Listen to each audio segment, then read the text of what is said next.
तो चलिए सबसे पहले रुख जापान का करेंगे क्योंकि प्रधानमंत्री नरेंद्र मोदी का जापान दौरा कई मायनों में खास। टोक्यो की तस्वीरें हम आपको दिखा रहे हैं। इससे पहले जब पहुंचे थे तब जोरदार स्वागत किया गया था। अब सीधी तस्वीरें वहीं से। भारतीय समुदाय से भी पीएम मोदी की मुलाकात हुई। भारत जापान शिखर सम्मेलन में शामिल जापान से एससीओ समिट के लिए चीन जाएंगे प्रधानमंत्री नरेंद्र मोदी। लेकिन फिलहाल ये सीधी तस्वीरें आपको दिखा रहे हैं। क्या कुछ कह रहे हैं प्रधानमंत्री नरेंद्र मोदी का, सुनिएगा। भारत और जापान के बिजनेस लीडर्स,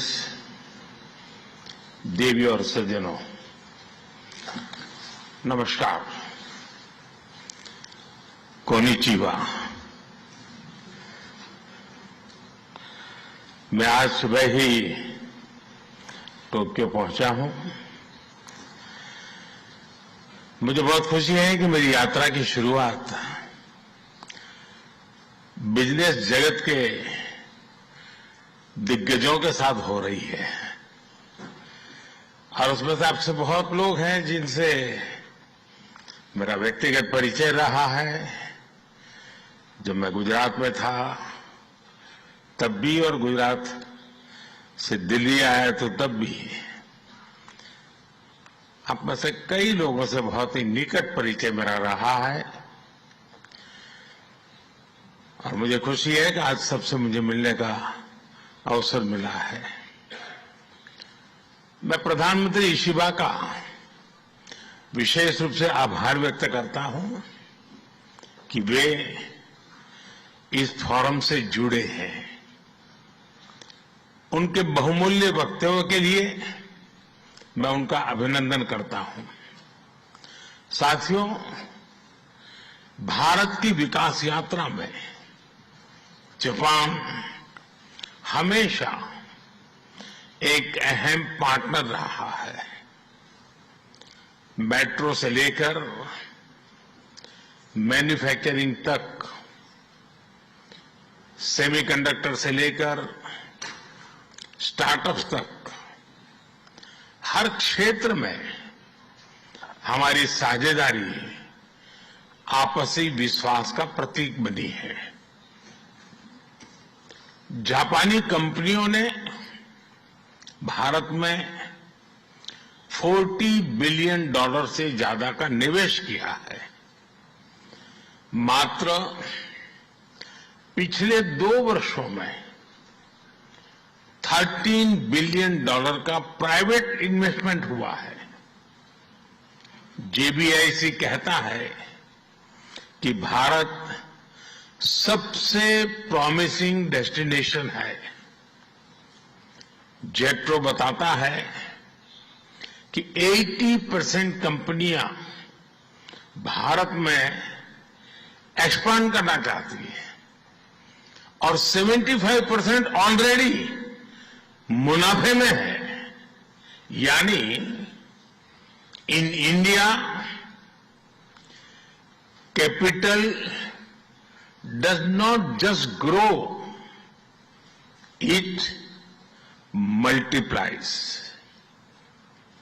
साथियों, पिछले 11 वर्षों में भारत के अभूतपूर्व ट्रांसफॉर्मेशन से आप सब भली भांति परिचित है। आज भारत में पॉलिटिकल स्टेबिलिटी है, इकोनॉमिक स्टेबिलिटी है, पॉलिसी में पारदर्शिता है, प्रिडिक्टिबिलिटी है। आज भारत विश्व की सबसे तेज ग्रो करने वाली मेजर इकोनॉमी है और बहुत जल्द विश्व की तीसरी सबसे बड़ी इकोनॉमी बनने जा रहा है। वैश्विक ग्रोथ में भारत 18% योगदान दे रहा है। भारत की कैपिटल मार्केट्स में अच्छे रिटर्न्स मिल रहे हैं। एक मजबूत बैंकिंग सेक्टर भी है। लो इन्फ्लेशन और लो इंटरेस्ट रेट्स करीब $700 बिलियन के फॉरेक्स रिजर्व है। साथियों, इस बदलाव के पीछे हमारी रिफॉर्म, परफॉर्म और ट्रांसफॉर्म की अप्रोच है। 2017 में हमने वन नेशन वन टैक्स की शुरुआत की थी। अब इसमें नए और बड़े रिफॉर्म लाने पर काम चल रहा है। कुछ हफ्ते पहले हमारी संसद ने नए और सिंप्लीफाइड इनकम टैक्स कोड को भी मंजूरी दी है। हमारे रिफॉर्म्स केवल टैक्स प्रणाली तक सीमित नहीं है। हमने ईज ऑफ डूइंग बिजनेस पर बल दिया है। बिजनेस के लिए सिंगल डिजिटल विंडो अप्रूवल की व्यवस्था की है। हमने 45,000 कंप्लायंसेस रेशनलाइज किए हैं। इस प्रक्रिया को गति देने के लिए डीरेगुलेशन पर एक उच्च स्तरीय कमेटी बनाई गई है। डिफेंस और स्पेस जैसे सेंसिटिव क्षेत्रों को प्राइवेट सेक्टर के लिए खोल दिया गया है। अब हम न्यूक्लियर एनर्जी सेक्टर को भी खोल रहे हैं। साथियों, इन रिफॉर्म्स के पीछे हमारा विकसित भारत बनाने का संकल्प है, हमारा कमिटमेंट है, कन्विक्शन है और स्ट्रेटेजी है। और विश्व ने इसे रिकॉग्नाइज ही नहीं, एप्रिशिएट भी किया है। S&P ग्लोबल ने 2 दशक बाद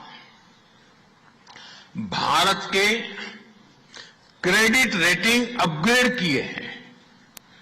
the world is not just watching India, it is counting on India. साथियों, अभी भारत जापान बिजनेस फोरम की रिपोर्ट प्रस्तुत की गई। कंपनियों के बीच हुई बिजनेस डील्स, इसका बड़ा विस्तार से वर्णन दिया गया। इस प्रगति के लिए मैं आप सभी का बहुत बहुत अभिनंदन करता हूं। हमारी साझेदारी के लिए मैं भी कुछ सुझाव बड़ी नम्रतापूर्वक आपके समक्ष रखना चाहूंगा। पहला है मैन्युफैक्चरिंग। ऑटो सेक्टर में हमारी भागीदारी बेहद सफल रही है और अभी प्रधानमंत्री जी ने इसका विस्तार से वर्णन किया। हम साथ मिलकर वही magic batteries, robotics, semiconductor, ship building और न्यूक्लियर एनर्जी में भी दोहरा सकते हैं। साथ मिलकर हम ग्लोबल साउथ, विशेषकर अफ्रीका के विकास में अहम योगदान दे सकते हैं। मैं आप सबसे आग्रह करता हूं, कम make in India, make for the world. Suzuki और डाइकिन की सक्सेस स्टोरीज आपकी भी सक्सेस स्टोरीज बन सकती है। दूसरा है टेक्नोलॉजी और innovation. Japan tech power house है और भारत एक टैलेंट पावर हाउस है। भारत ने AI, semiconductor, quantum computing, biotech और स्पेस में बोल्ड और एम्बिशियस इनिशिएटिव लिए हैं। जापान की टेक्नोलॉजी और भारत का टैलेंट मिलकर इस सदी के टेक रिवॉल्यूशन का नेतृत्व कर सकते हैं। तीसरा क्षेत्र है ग्रीन एनर्जी ट्रांजिशन। भारत तेजी से 2030 तक 500 गीगावाट रिन्यूएबल एनर्जी के लक्ष्य की ओर अग्रसर है। हमने 2047 तक 100 गीगावाट न्यूक्लियर पावर का भी लक्ष्य रखा है। सोलर सेल्स हो या फिर ग्रीन हाइड्रोजन, साझेदारी की अपार संभावनाएं हैं। भारत और जापान के बीच जॉइंट क्रेडिट मैकेनिज्म पर समझौता हुआ है। इसका लाभ उठाकर क्लीन और ग्रीन फ्यूचर के निर्माण में सहयोग किया जा सकता है। चौथा है नेक्स्ट जेन इंफ्रास्ट्रक्चर। पिछले एक दशक में भारत ने नेक्स्ट जनरेशन मोबिलिटी और लॉजिस्टिक इंफ्रास्ट्रक्चर में अभूतपूर्व प्रगति की है। हमारे पोर्ट्स की क्षमता दोगुनी हो गई है।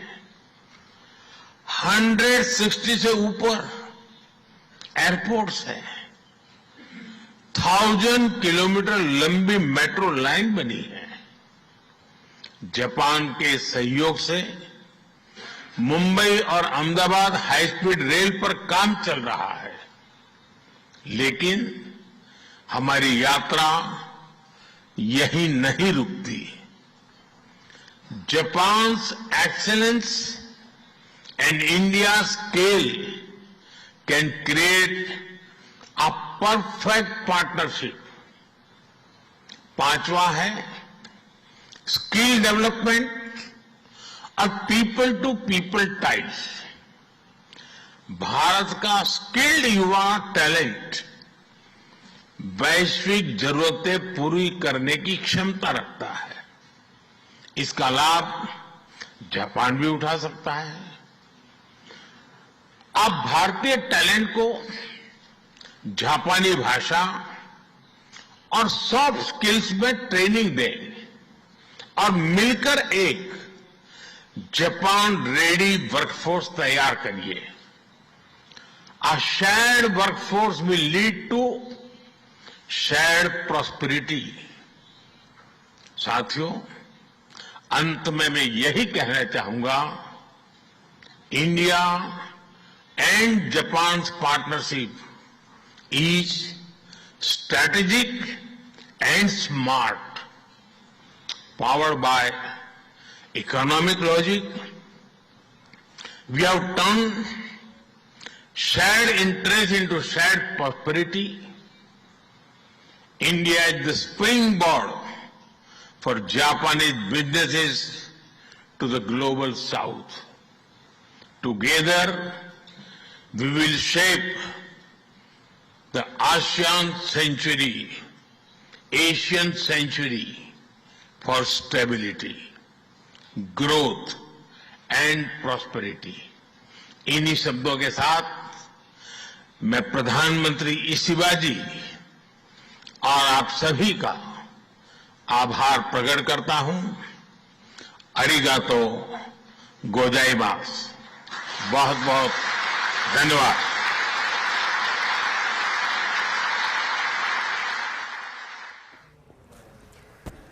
तो टोक्यो से आप प्रधानमंत्री नरेंद्र मोदी को सुन रहे थे। जापान दौरा कई मायनों में खास, अहम साझेदारी कई बिंदुओं को लेकर, कई महत्वपूर्ण बिंदुओं को लेकर, जिसका असर न सिर्फ भारत बल्कि आने वाले समय में जापान पर भी पड़ता नजर आएगा। और उन सबके बीच में ये अहम कि यहां से चीन भी जाएंगे।